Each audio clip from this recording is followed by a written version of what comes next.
今回訪れるのは和歌山県にある高野山です。日本列島の中で見ると高野山はこの位置にあります。この動画では高野山の入り口である大門から壇上伽藍、金剛峯寺、そして奥の院までを実際に歩いて巡ります。では高野山へ向かいます。今日は和歌山県岩出市の実家から車で高野山へ向かい、恵子さんと2人で冬の高野山を歩きます。町を離れ山へ入るにつれて景色と空気が少しずつ変わっていきます。大門と壇上伽藍の間にある愛宕第一駐車場に到着しました。ここで車を止めて歩きに切り替えます。ここが高野山の大門です。この門はここから先が日常とは違う場所であることを示す結界の役割を持つとされています。恵子さんが門の前にいると、人と建物の大きさの違いが自然に伝わってきます。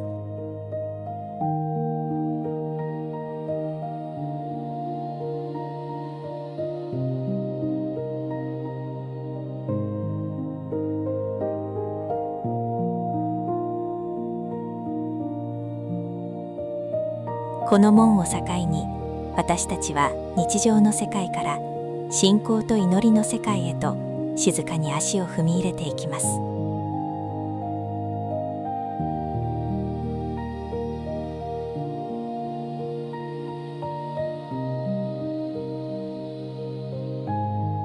門をくぐるとふと足が止まります。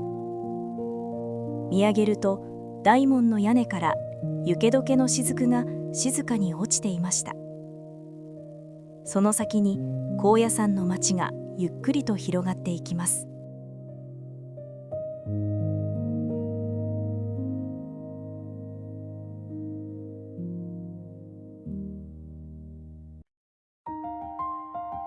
大門の近くには昔から続くお店や宿坊が並んでいて、高野山の生活がゆっくりと感じられます。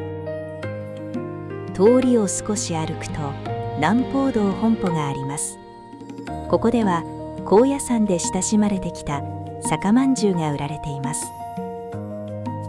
手に取ると生地の柔らかさとあんこの素朴な味が伝わってきます。大きな寺院が立ち並ぶ町の中でこうした身近な味があるのも高野山らしいところです。ここから壇上伽藍へ向けて歩きます。距離は長くなく、街並みを見ながら進むちょうど良い道のりです。やがて朱色の柱が見えてきます。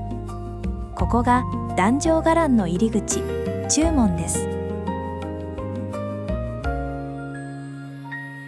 門の前に立つと空気が少し変わったように感じます。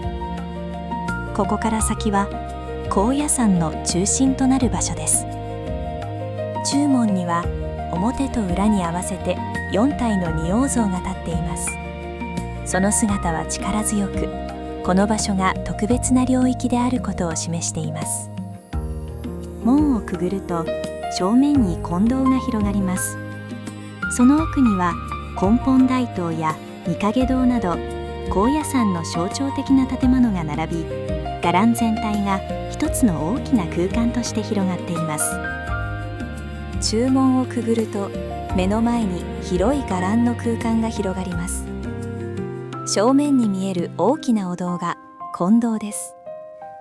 冬の金堂の周りには雪が少し残り、地面には冬の冷たさが静かに感じられます。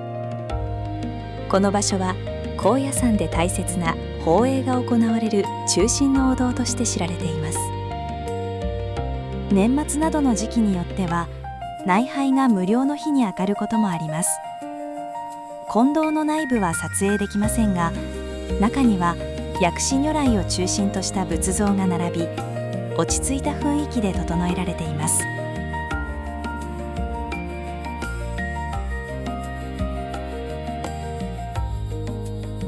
金堂を出て右の方へ視線を向けると、朱色がひときわ目を引く根本大塔があります。高野山の伽藍を象徴する建物で、近づくとその大きさと色の鮮やかさがしっかり伝わってきます。根本大塔の中も撮影はできませんが、内部は大日如来を中心に柱の周りに16菩薩が描かれた立体的な曼荼羅の世界になっています。大塔の横には鐘つき場があり、伽藍の中にいくつもの祈りの場が静かに並んでいるのを感じます。その少し先に極所があります。ここではお守りを授けていただくことができます。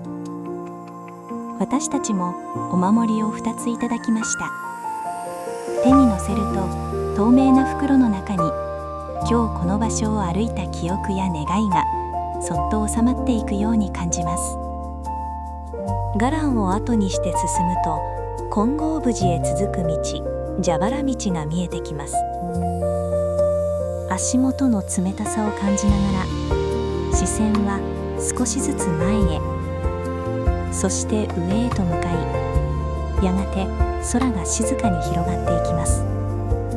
ここから金剛峯寺へ向かいます。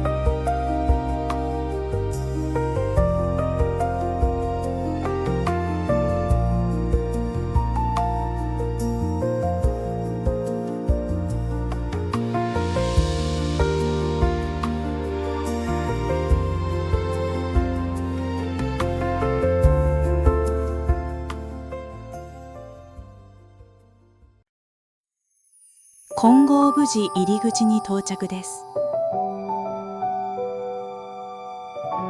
金剛峯寺は真言宗の総本山として知られ、弘法大師空海の教えを今に伝える中心の寺院です。山の中にありながら堂々とした建物が並び、高野山の長い歴史を静かに感じさせます。正面に大きな山門が近づいてきます。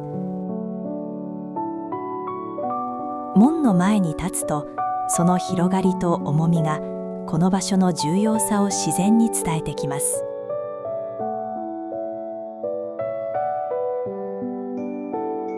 正門を抜けると広い境内が静かに広がっています。冬の冷たい空気の中でも建物の温かみや落ち着いた雰囲気が感じられ、訪れる人をゆっくりと迎えてくれます。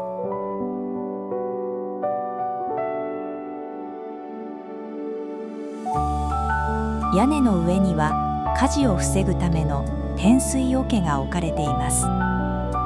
雨水を溜めておき、いざという時には屋根に水をまくためのものです。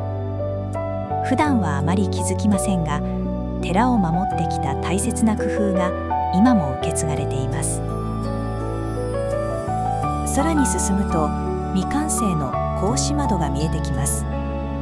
すべてを完成させるとそこから崩壊が始まるという考え方があり、未完成でとどめることで長く建物を保つという知恵が込められています。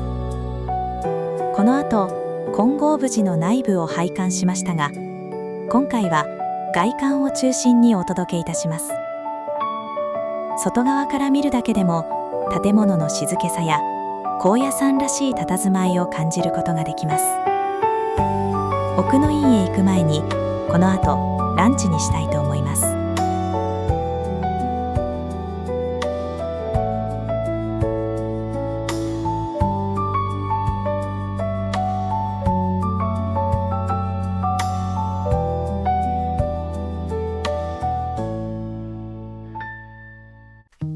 最初に向かったのはカフェしずくです。恵子さんはここの高野君もなかと精進カレーをとても楽しみにしていました。入り口に着くと12月31日まで休業。年末は内配が無料になる一方で、お店が休みになることも多いようです。気持ちを切り替えて街を歩きながら次のお店を探します。しばらく歩くとマルタカというレストランが開いていました。落ち着いた雰囲気のお店でここで昼食をとることにします。運ばれてきた野菜カレーは素朴で温かい雰囲気があり、歩いてきた疲れが少し和らぐように感じます。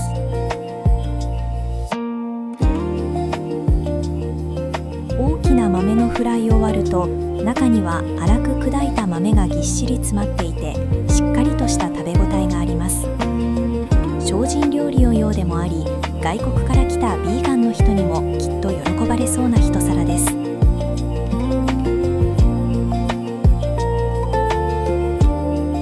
昼食を終えて、ここから奥の院一の橋へ向かいます。一の橋に到着しました。ここが奥の院参道の入り口です。この橋を渡ると、静かな空気に包まれながら弘法大師の御廟へと続く参道が始まります。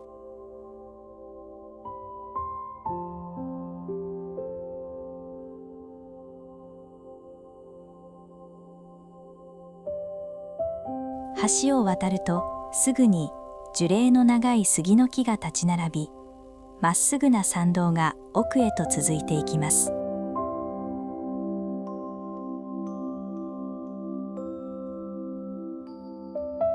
周りには歴史上の人物の供養塔があり、高野山が長い年月を通して多くの人々から信仰を集めてきたことが伝わります。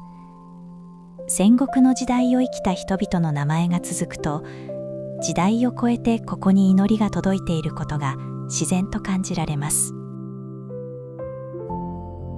さらに道を進むと、前方に中の橋が見えてきます。橋の下には川が流れていて、かつては俗界と聖域の境目として地獄橋と呼ばれた名残もあります。ここから先はより心を落ち着けて歩く場とされています。中の橋を渡るとすぐ左手に汗かき地蔵があります。参拝者の願いを受け止め、代わりに汗を流すと伝わるお地蔵様です。そのすぐ隣に姿見の井戸があります。雪が降った後なので水面は少し濁っていますが、身をぐっと乗り出して覗くとしっかりと自分の肌の色が映って見えます。古くから姿が映れば長生きできると言われてきた場所で、少し不思議な雰囲気が漂っています。姿見の井戸を過ぎると、参道は変わらずまっすぐ続いていきます。静かな道をそのまま奥へと進んでいきます。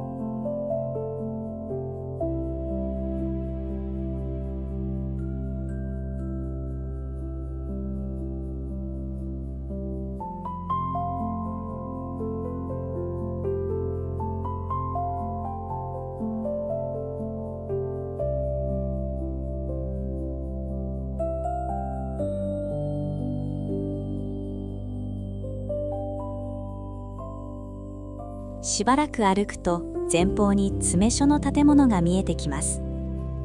この辺りは参拝の方が多く、人の行き来が少し増えてきます。詰所の脇には大黒天が祀られていて、そっと手を合わせます。そのすぐ先には水向け地蔵があり、参拝者がそれぞれの願いを込めて静かに水を手向けています。水向け地蔵の横に奥の院へ向かう御廟橋がかかっています。御廟橋は弘法大師が今も祈りを続けていると伝わる御廟へ続く道の入り口で、ここから先が最も神聖な領域とされています。この橋から先は撮影が禁止されておりますが、私たちは灯籠堂へ向かい、弘法大師の御廟を参拝してきました。参拝を終えて戻ってくると、帰り道の参道はちょうど逆光になっていて、木々の間から差し込む光がとても綺麗でした。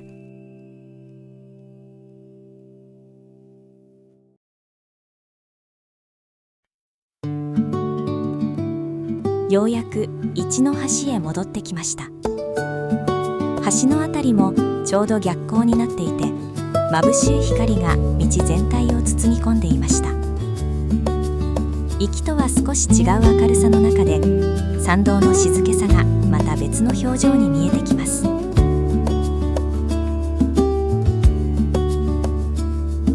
駐車場へ戻ると、見上げた空は冬らしい澄んだ青さで、一日の終わりを静かに感じさせてくれます。車に乗って高野山を後にすると、窓の外には大門がゆっくりと近づいてきます。この門を通り過ぎると、